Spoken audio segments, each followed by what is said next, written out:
করেন যে বিগ্রহ প্রতিষ্ঠা। এখন যদিও সেটা হচ্ছে আবির্ভাব তিথি মহাপ্রভুর ছিল, কিন্তু কালের প্রভাবে নরোত্তম দাসের তিরুভাব তিথিটা এখন বড় হয়ে গেছে, যেখানে লক্ষ লক্ষ ভক্ত হয়।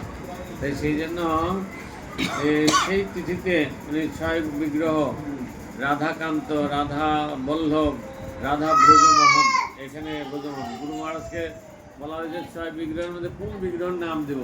গুরু মহারাজ না, এখানে রাধা ব্রজমোহন কোথায় নাই, এই ব্রজমোহন এখানে নাম দিয়েছেন, পরবর্তীতে হবে। তাই সেই জন্য এই এখানে সেই খেতুরি ধাম অত্যন্ত পবিত্র গ্রাম, যিনি প্রেম ভক্তির মহাজন।